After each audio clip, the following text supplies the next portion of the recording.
In many slide presentations, you're going to see consistent elements running all throughout particular slides. Now, that might be a logo, it could be some words, could be slide numbers. So how do people do that? Well, let's go ahead and explore how we can accomplish that goal using our slide masters.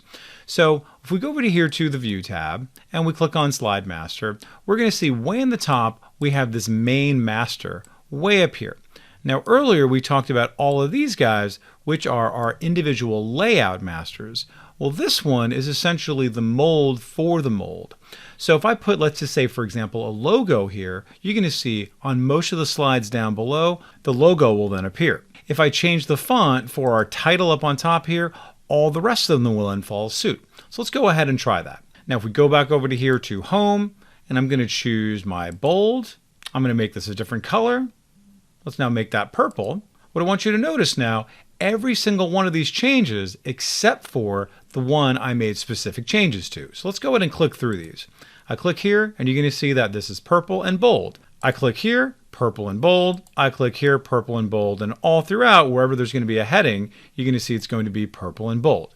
Now, understand there is going to be an exception. If I come back over to here, because I specifically and very directly made a change to this, this does not get purple and bold because PowerPoint respects my decision to make a very specific change. But you can see how efficient that can allow us to be. If I make one change to the main master, all the other ones follow suit. Let's go ahead now and add on a graphic element to our main master. So inside of all of our exercise files, you'll see that there's a little logo item that I've added there for you. So what we have not talked about so far is how to insert images. So let's go ahead and do that. I'm going to click on Insert, and I'm going to choose Pictures right over here, and I'm going to say this device. Now, again, you want to go to our class folder to find that, and that's exactly what I'm going to do here, and then I'm going to place it into our main master. And we can see here we are. We have this PNG file called AI logo. So I'll go ahead and double click on that, and what I'm going to do is I'm going to move it maybe up over here in the upper right. I'm just going to grab it from our little bounding box over there. And you're going to see that it arrives here in my main master. But then also you'll notice that many of the slides down below also have it, even the one that I made some slight changes to. But remember, I made very specific changes just to the title, but not to the rest of the slide, so this does fall into here. So we'll go over to this one, we'll go to this one, we'll go to this layout, and we'll go to this layout. Some of you may notice at this point that some of them are not getting it. Well, the blank slide doesn't get it for obvious reasons because it's blank. The title slides and the heading slides also don't get it. So here's my title slide, and then here's the section header slide. Those don't get it either.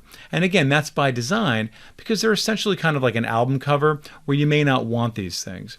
If you decide you did want it, you could very easily copy it from here and then paste it right inside of the layout of where you'd like it to appear. Now, one interesting thing is if I wanted to, let's say, move this guy here, I couldn't do it because all of these things are connected to the mold of the original slide master, which is our main master up on top here.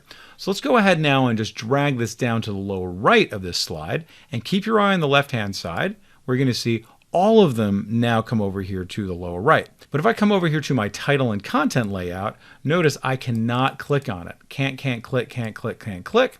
So if I wanted to have a little more precise control over it, I would have to then put something on top of this more specifically. But it is a good idea in the name of consistency and design professionalism to have things consistent all throughout.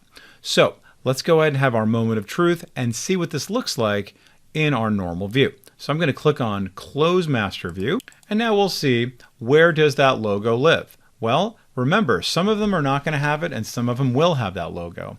Here's my title slide, no logo. Right? At least not the one that I added on there. That was the original. Here is my section heading.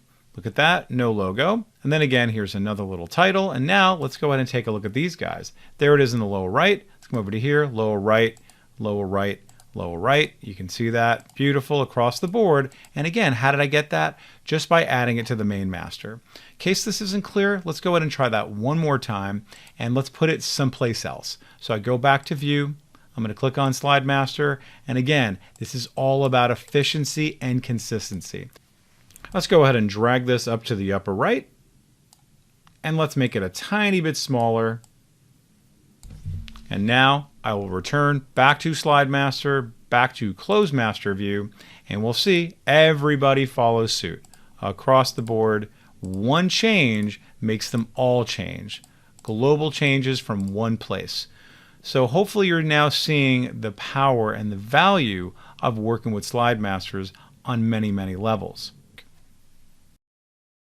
If you're not a subscriber, click down below to subscribe so you get notified about similar videos we upload. To see the full course that this video came from, click over there. And click over there to see more videos from Simon Says It.